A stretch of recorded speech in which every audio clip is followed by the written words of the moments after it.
Hi everyone, I'm Rashu Maurya. Today discuss about chapter 4, class 9, basics of operating system.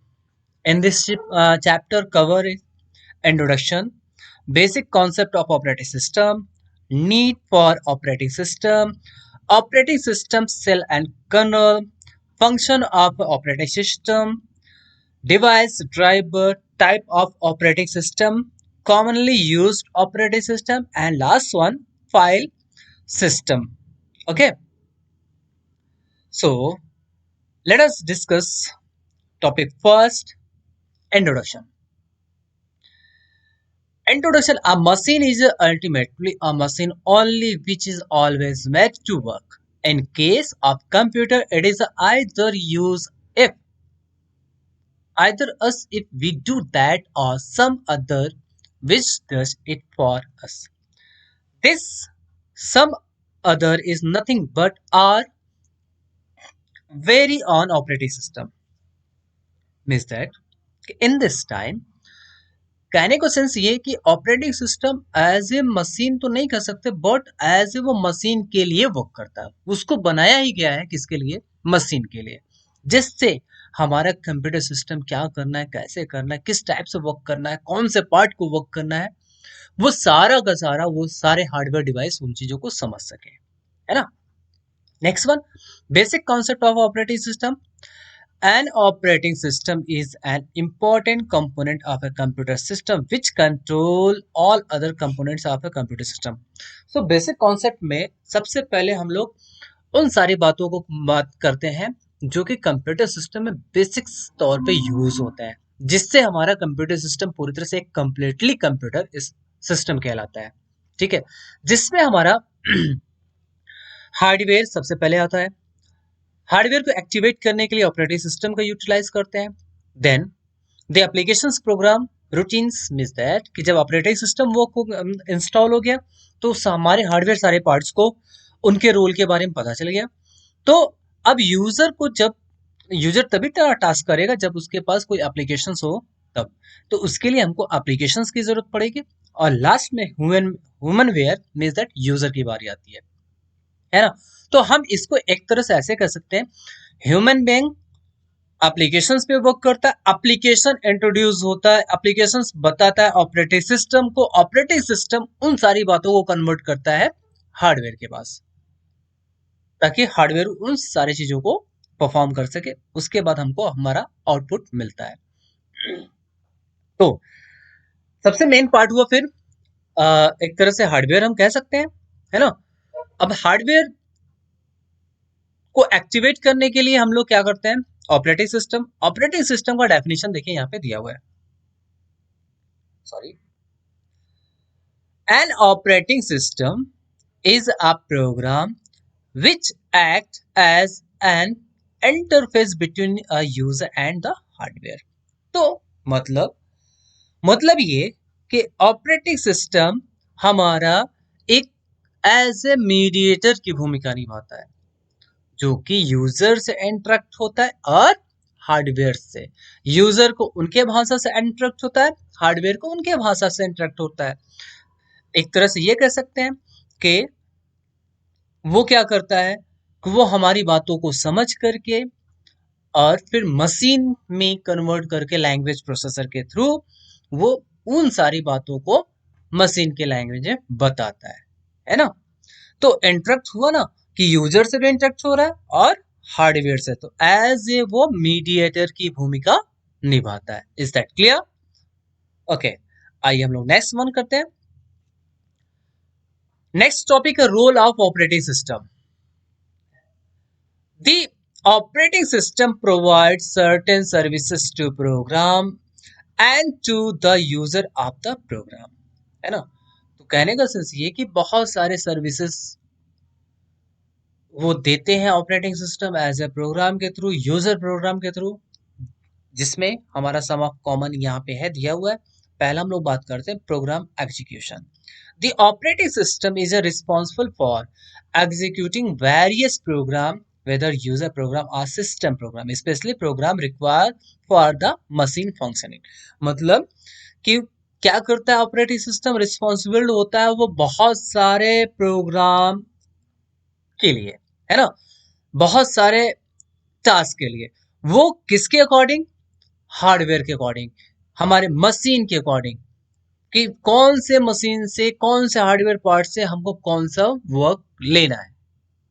तो उसी के according हर different different part के according वो क्या करते हैं कि हमारे प्रोग्राम्स को रन कराते हैं। ठीक है।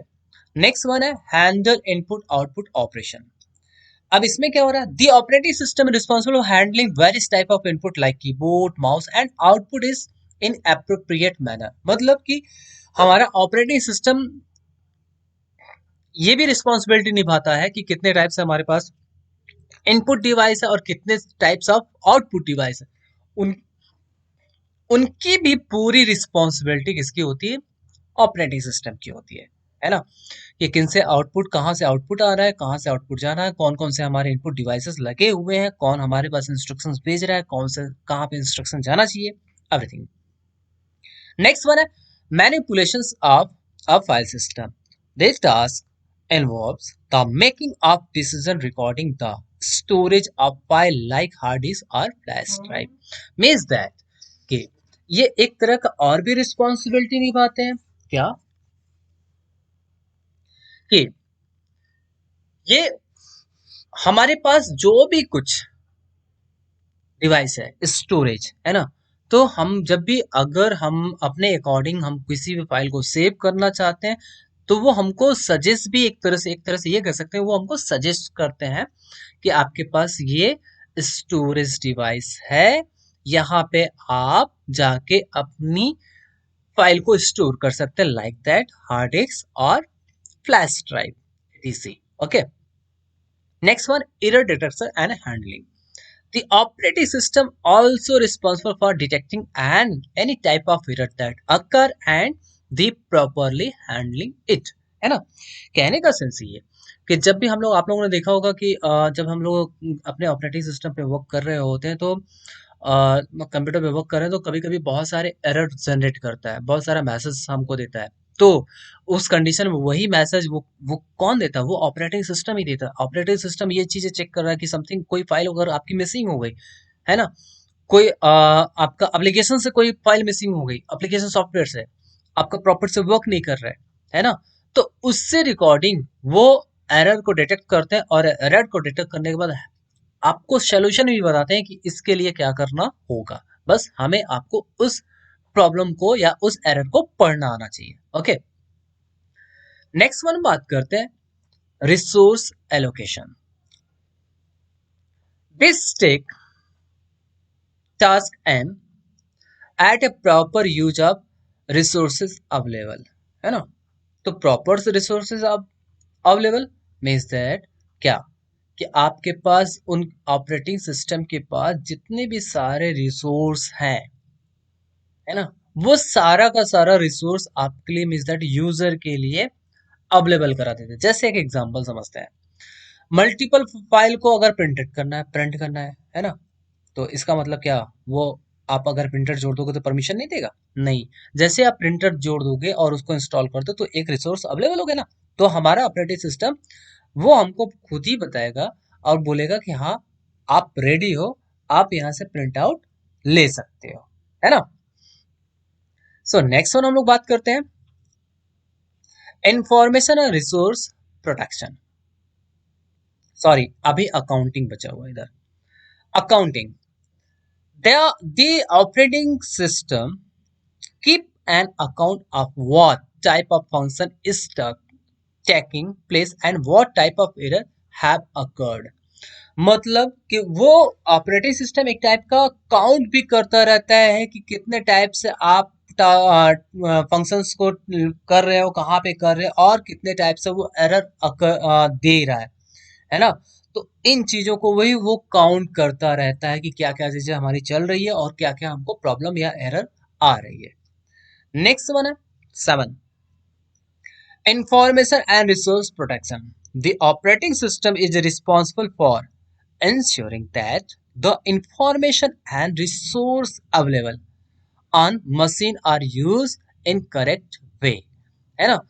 तो ऑपरेटिंग सिस्टम एक ये भी रिस्पॉन्सिबिलिटी निभाता है, वो पूरी तरह से मतलब इंश्योर हो जाता है कि जो हमारे पास इंफॉर्मेशन और रिसोर्स अवेलेबल है वो पूरी तरह से करेक्ट है या नहीं है, उसके लिए भी सारी इंफॉर्मेशन हमको देते हैं और उसकी प्रोटेक्शन भी करते हैं, है ना। नेक्स्ट वन हम लोग बात करते हैं providing user interface. A user interface refer to way an operating system interact with the user।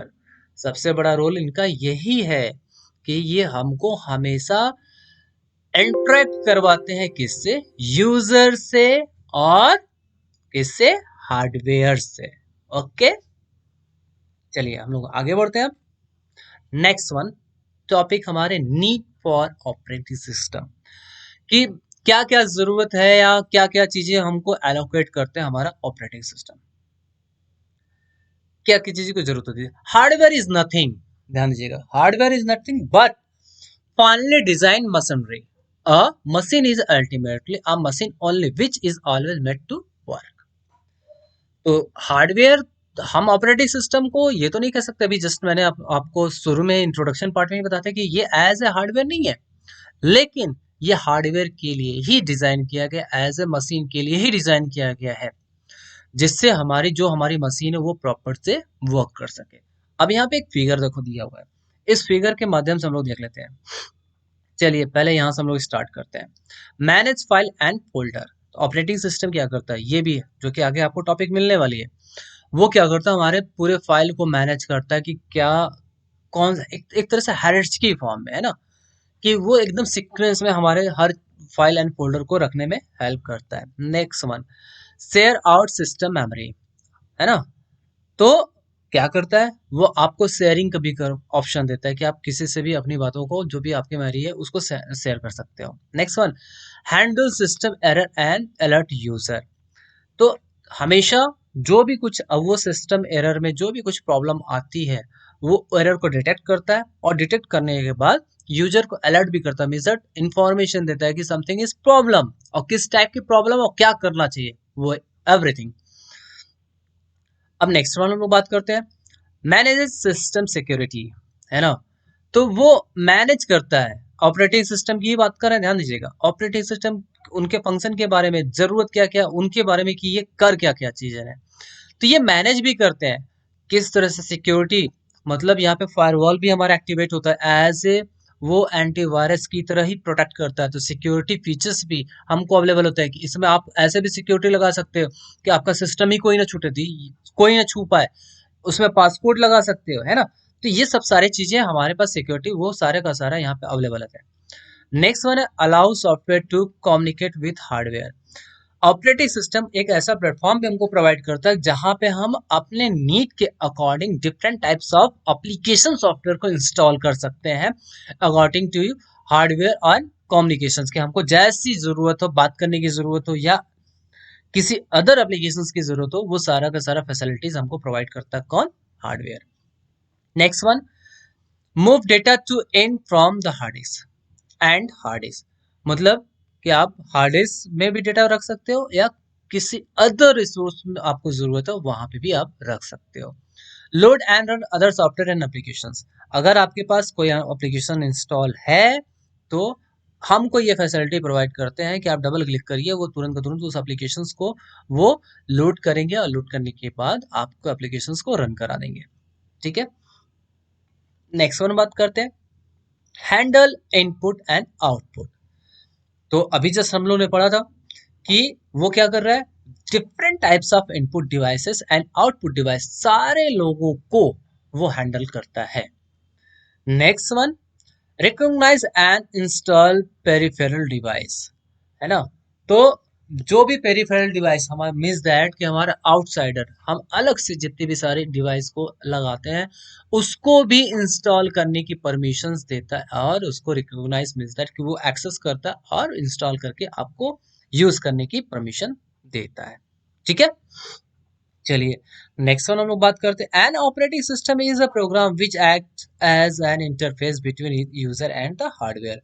तो ये तो डेफिनेशन ही है, तो ऑपरेटिंग सिस्टम का मेन फंक्शन यही है कि वो इंटरेक्ट होता है किससे, यूजर और हार्डवेयर दोनों लोगों से वो इंटरेक्ट होता है एज ए मीडिएटर। ओके, अब इसमें सम पॉइंट्स दिया हुआ, facility convince access to hardware by the user by providing facility to interact with user and users language with almost user friendliness. ठीक है, यहाँ पे ऑलमोस्ट होगा, ठीक है, यूजर फ्रेंडलेस है ना, फ्रेंडनेस।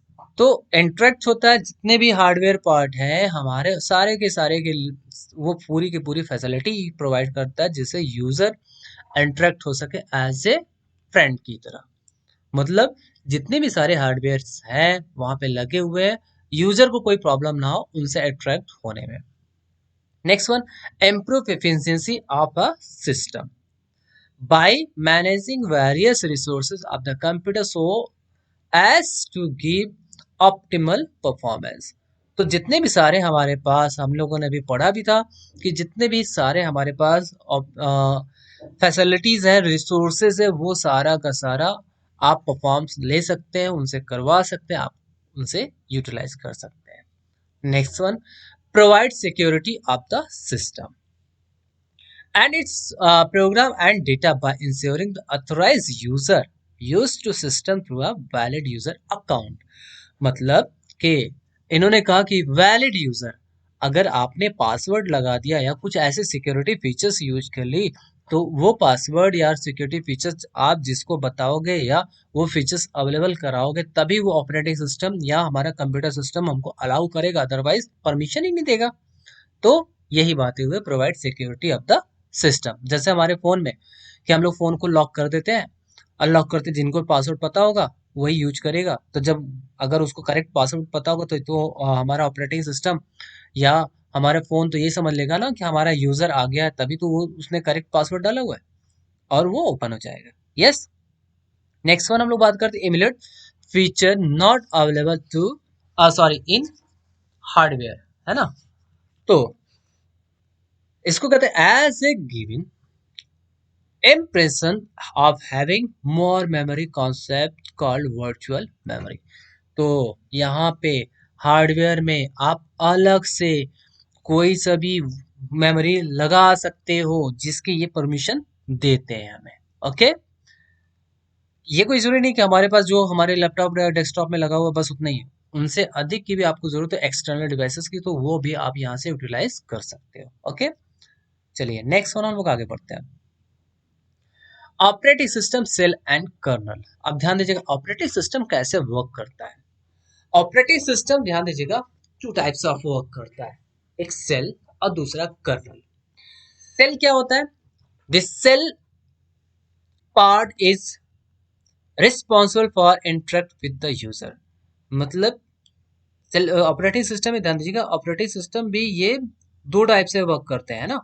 तो इसका एक पार्ट जो सेल पार्ट है वो इंटरेक्ट होता है किससे? यूजर से। Translate the receive get the command instruction for the user, कि जो भी कैसे इंटरेक्ट होता है कि यूजर कौन सा कमांड दे रहा है, क्या इंस्ट्रक्शन दे रहा है। दूसरा, translate the receiver command and instruction into machine language. फिर उसके बाद वो क्या करता है कि उस सारे कमांड्स को कन्वर्ट करता है या ट्रांसलेट करता है किसमें? मशीन लैंग्वेज में। Next one, pass the translate command to kernel to get it done. जैसे ही वो कन्वर्ट हो जाता है वो कमांड को पास कर देता है, जो ट्रांसलेटेड कमांड होता है उस कमांड को वो पास कर देता है किसके पास? कर्नल के पास, ताकि कर्नल उस सारे चीजों को, ये जो इंस्ट्रक्शन उसको मिला है उसके थ्रू वो सारे परफॉर्म कर सके। कर्नल क्या होता है? The kernel part is responsible for interacting with hardware.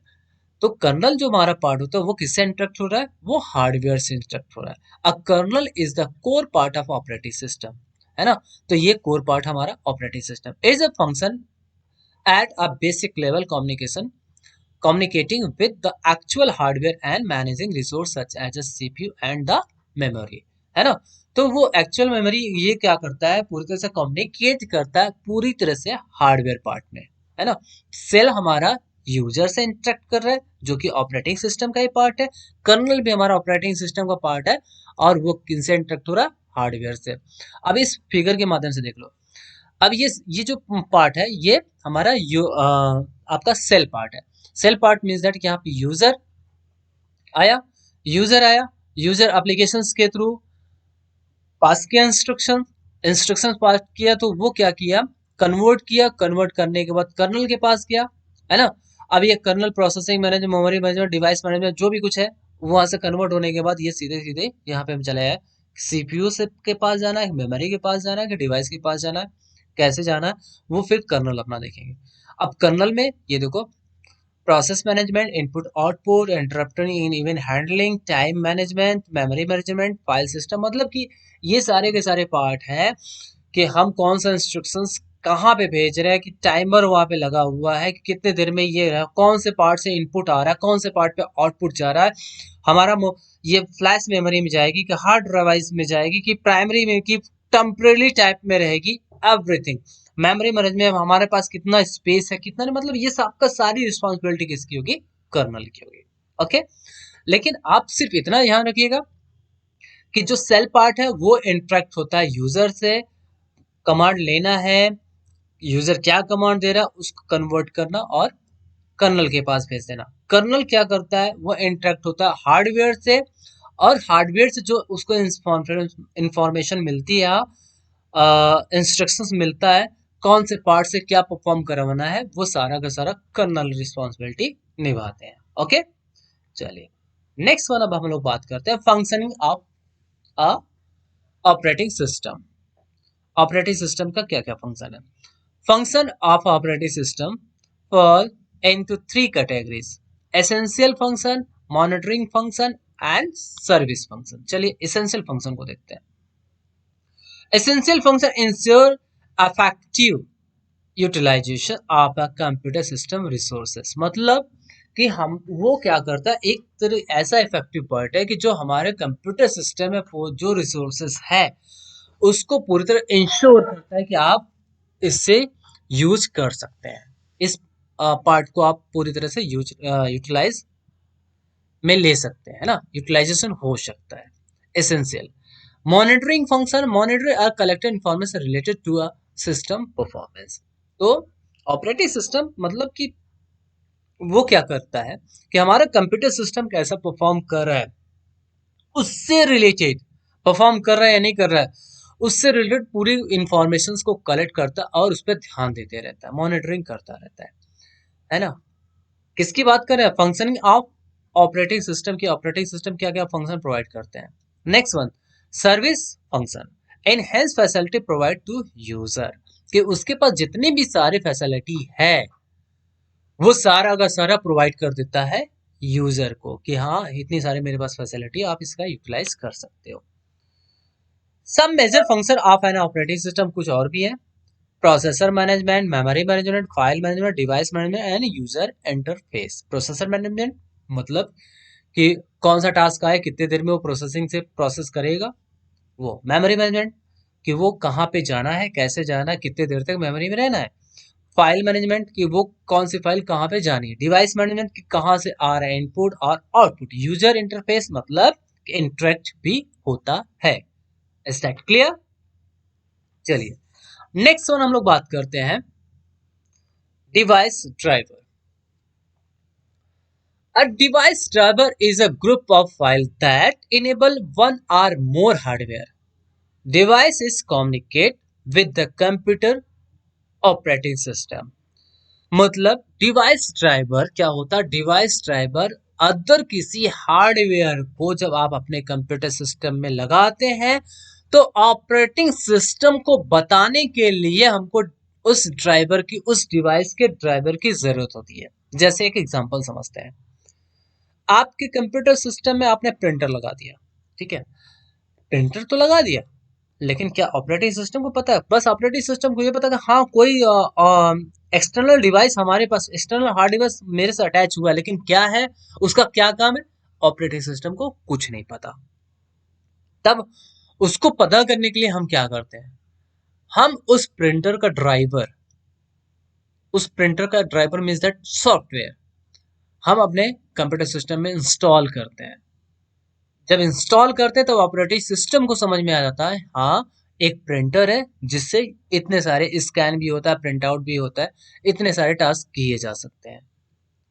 तब जब उसको नॉलेज हो जाती है फिर वो प्रॉपर से वर्क करने लगता है। तो यही जो है प्रोसेस, है ना।